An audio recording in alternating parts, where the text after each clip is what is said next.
Hello दोस्तों, मैं विनोद यादव आप लोगों का नॉलेज कैप्सूल में स्वागत करता हूं। आज हम इंडियन पॉलिटी के सीरीज में भारतीय संविधान के विकास की ऐतिहासिक पृष्ठभूमि की चर्चा करेंगे।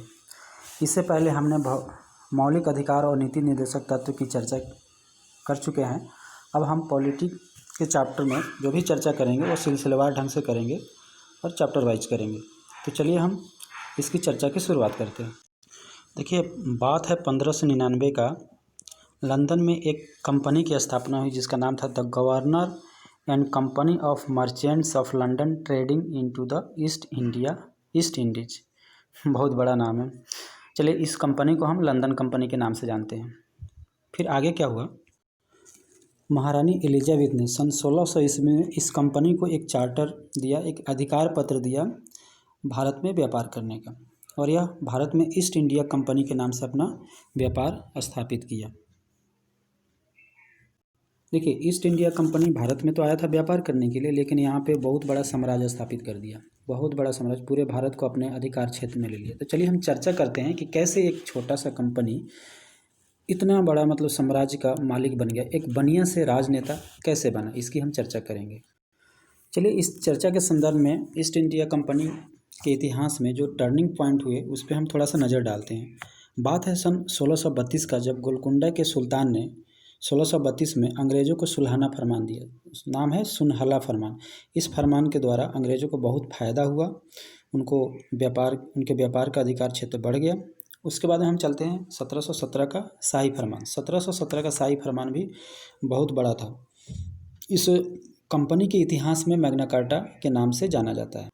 1717 में जो मुग़ल सम्राट था उसका नाम था फ़र्रुखसियर हुआ ऐसा कि जॉन सोरन के नेतृत्व में एक दल आया फ़र्रुखसियर के दरबार में। उसमें एक चिकित्सक भी था, शैल चिकित्सक था, उसका नाम था हैमिल्टन। उसने फ़र्रुखसियर का इलाज किया और फ़र्रुखसियर बहुत ही खुश हुआ, बहुत खुश हुआ, और उसने एक फरमान जारी किया जिसको हम शाही फरमान के नाम से जाना जाता है, और इसे इस कंपनी के इतिहास में मैग्ना कार्टा के नाम से जाना जाता है।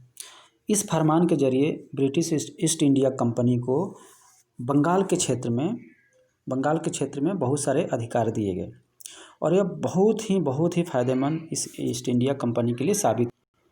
उसके बाद में हम चर्चा करते हैं 1757 का प्लासी का युद्ध और 1764 का बक्सर का युद्ध।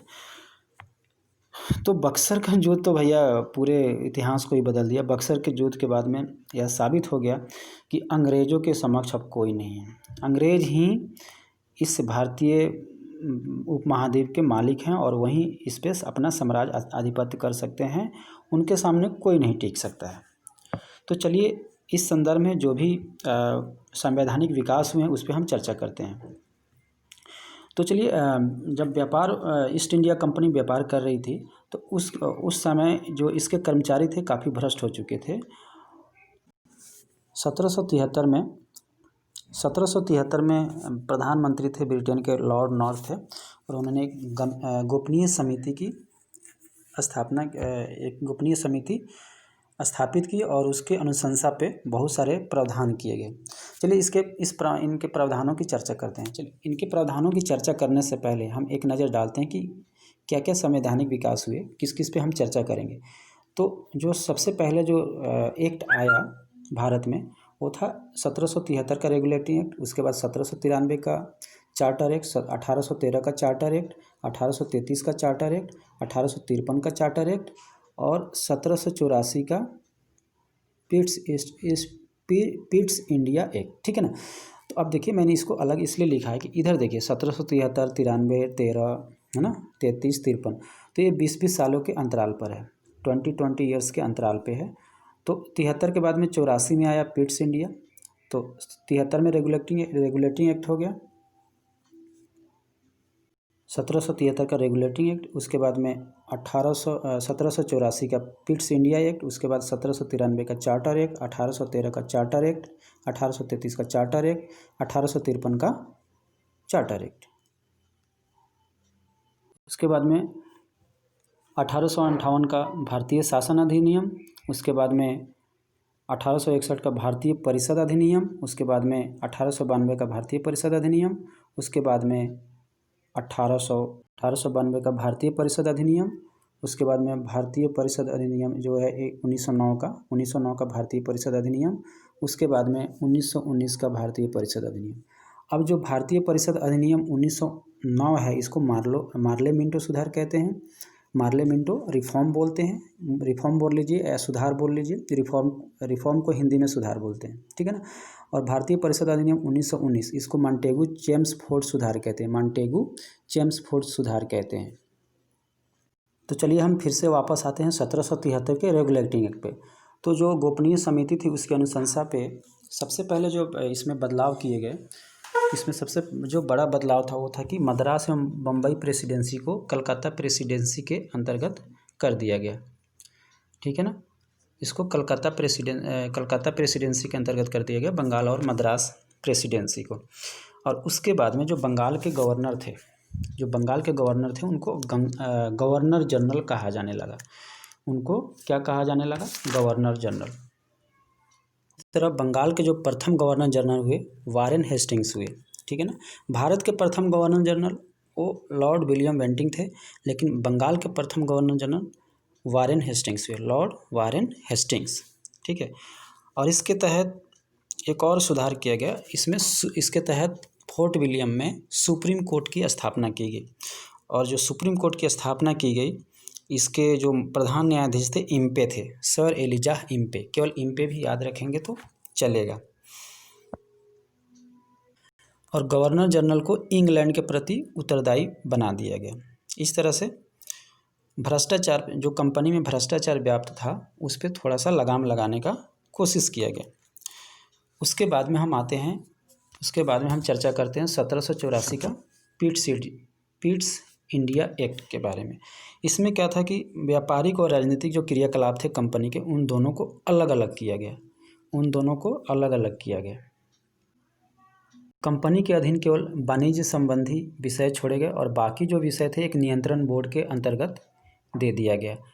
मतलब कि जैसे कि असैनिक और सैनिक, राजस्व संबंधी जो भी मामले थे, मतलब वाणिज्य को छोड़ के जो भी मामले थे उसको एक बोर्ड के अंतर्गत रख दिया गया। और कंपनी के अंतर्गत एक वाणिज्य संबंधी केवल क्रियाकलाप ही रहे। और इसके जो पिट्स इंडिया एक्ट था, इसके तहत द्वैध शासन की स्थापना की गई। द्वैध शासन, ठीक है, याद रखिएगा। पिट्स इंडिया एक्ट के तहत द्वैध शासन की नींव रखी गई, ठीक है।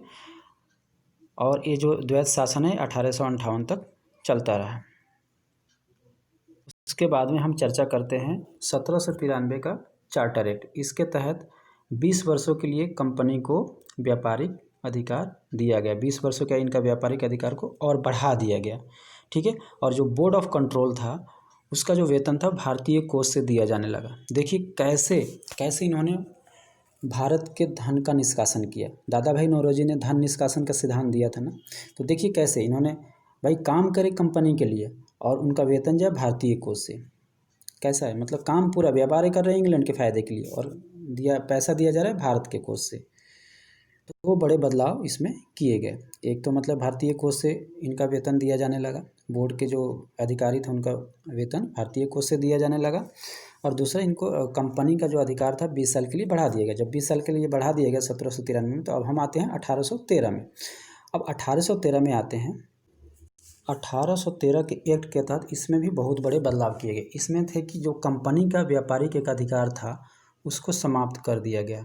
1813 के चार्टर एक्ट के तहत कंपनी के एक व्यापारिक एक अधिकार को समाप्त कर दिया गया। लेकिन यहाँ पे स्टॉप लगाइए, व्यापारिक एक अधिकार को ख़त्म किया गया, लेकिन चीन और चाय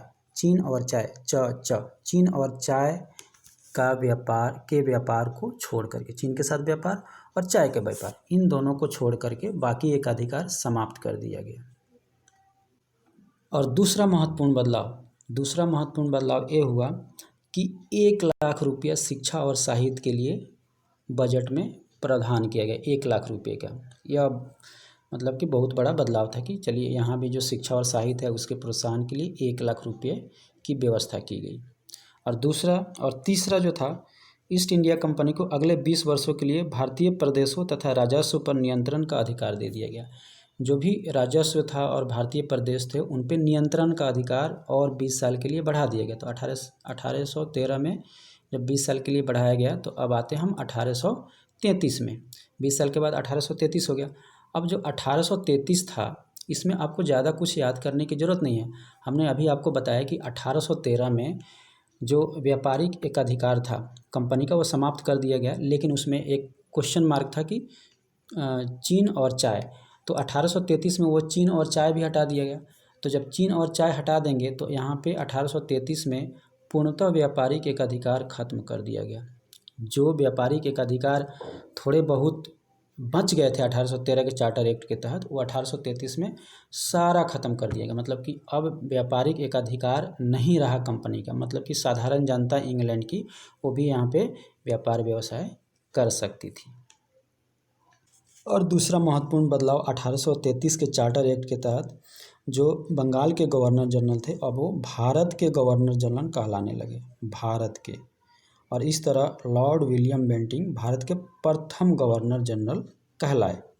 लॉर्ड विलियम बेंटिंक भारत के प्रथम गवर्नर जनरल कहलाए और इसके तहत एक विधि आयोग का गठन हुआ। अब देखिए, जब विधि आयोग का गठन हुआ तो इसका मतलब कि अंग्रेज जो है थोड़ा सीरियसली सोच रहे थे कि हम यहाँ के कानून को लिपिबद्ध करें, एक मतलब पुख्ता कानून बनाया जाए, एक डॉक्यूमेंट तैयार किया जाए। तो इस तरह अगर हम देख सकते हैं कि जो संविधान निर्माण की धुंधली छाया यहाँ पे दिखाई देती है 1833 के चार्टर एक्ट के तहत। ठीक है, तो ये जो 2-3 महत्वपूर्ण बदलाव थे 1833 के चार्टर एक्ट के तहत। एक तो जो व्यापार का अधिकार था उसको पूर्णतः समाप्त कर दिया गया और लॉर्ड विलियम बेंटिंक पर भारत के प्रथम गवर्नर जनरल बनाए गए और तीसरा कि विधि आयोग का गठन हुआ। अब हम आते हैं 1853 का चार्टर एक्ट। यह अंतिम चार्टर एक्ट था और इसके तहत संपूर्ण भारत के लिए एक विधान मंडल की स्थापना की गई और विधायी परिषद और कार्यकारी परिषद को अलग अलग किया गया। और महत्वपूर्ण बदलाव सुनिए, बंगाल की लेफ्टिनेंट गवर्नर जनरल नियुक्त किया गया। भारत का एक गवर्नर जनरल तो होता ही था बंगाल के लिए, क्योंकि बंगाल बहुत बड़ा क्षेत्र था, इसमें बिहार, उड़ीसा ये सारे क्षेत्र आते थे और आर्थिक दृष्टि से भी अंग्रेज़ों के लिए काफ़ी महत्वपूर्ण था। इसलिए बंगाल के लिए अलग से गवर्नर जनरल पद की व्यवस्था की गई 1853 के चार्टर एक्ट के तहत। अब हम चर्चा करते हैं भारतीय शासन अधिनियम 1858। अब भैया अभी 1853 का चार्टर एक्ट तो अभी आया, बस 5 सालों में ऐसा क्या हुआ कि भारतीय शासन अधिनियम 1858 लाया। जैसा कि आप लोग जानते हैं 1857 की क्रांति हुई थी और अंग्रेज़ों को उसमें काफ़ी क्षति उठानी पड़ी थी, काफ़ी हानि उठानी पड़ी थी और मतलब कह सकते हैं एक तरह से कि अंग्रेजी शासन की ना नींव हिलाकर रख दी 1857 की क्रांति ने। तो अंग्रेज़ों ने सोचा कि अब हमें कुछ रिफॉर्म करने की ज़रूरत है, हमें कुछ महत्वपूर्ण बदलाव करने की ज़रूरत है और इस तरह से उन्होंने भारत शासन अधिनियम 1858 लाया। जो 1858 के भारत शासन अधिनियम के तहत जो सबसे महत्वपूर्ण बदलाव किए गए वह यह था कि जो शासन व्यवस्था था कंपनी से छीनने का, लगा हट कंपनी बहुत मतलब घपलेबाजी कर रही है और ठीक से शासन व्यवस्था नहीं चला रही है। आज भी जैसे देखिए, जैसे कोई मंत्री कोई काम ठीक से नहीं कर पाता है या कोई अधिकारी कोई काम नहीं कर पाता है तो उसका मतलब स्थानांतरण कर देते हैं, या कोई मंत्री काम नहीं करे तो उससे इस्तीफे की मांग करते हैं।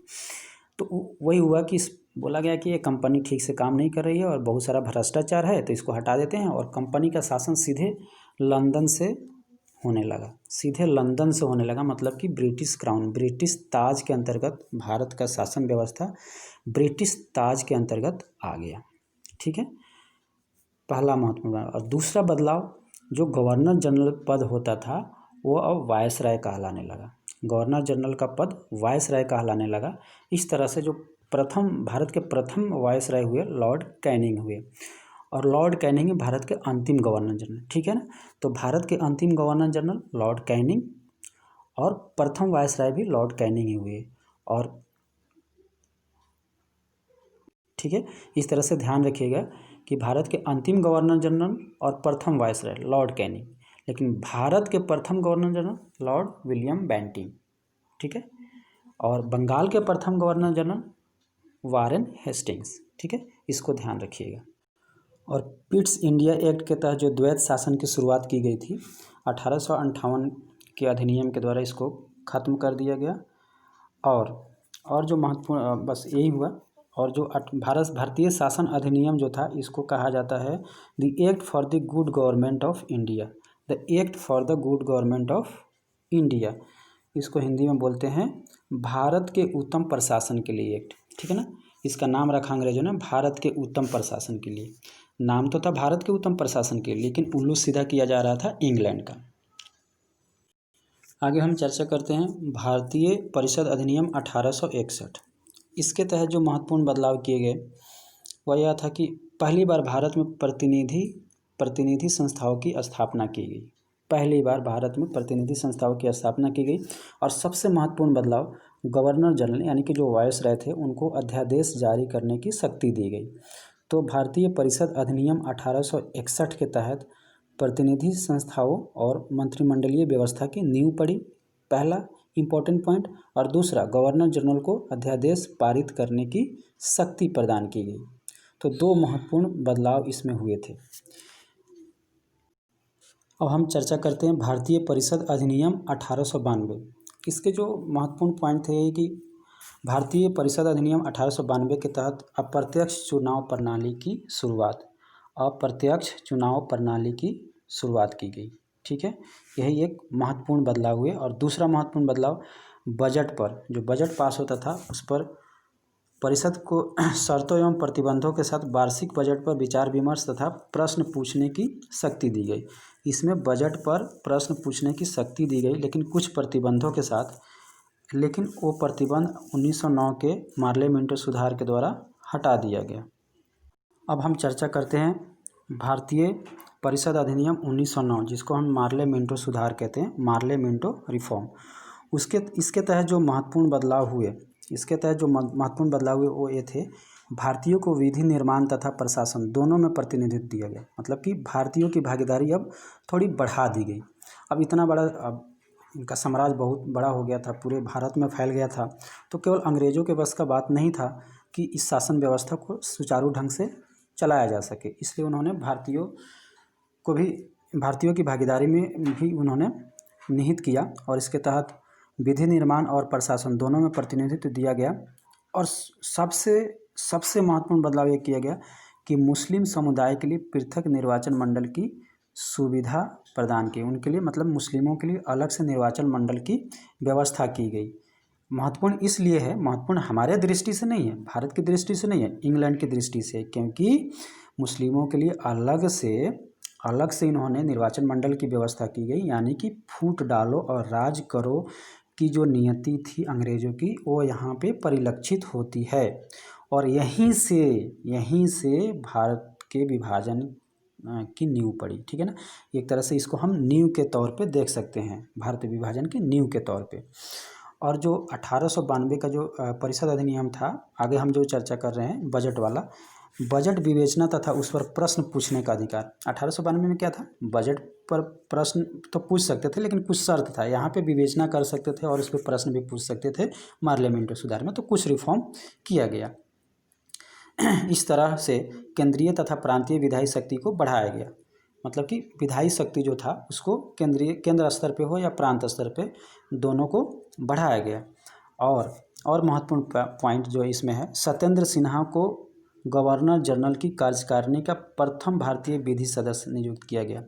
तो अगर प्रश्न पूछता है कि गवर्नर जनरल की कार्यकारिणी परिषद का प्रथम भारतीय विधि सदस्य, तो कौन है, सत्येंद्र सिन्हा। वो कौन है, सत्येंद्र सिन्हा।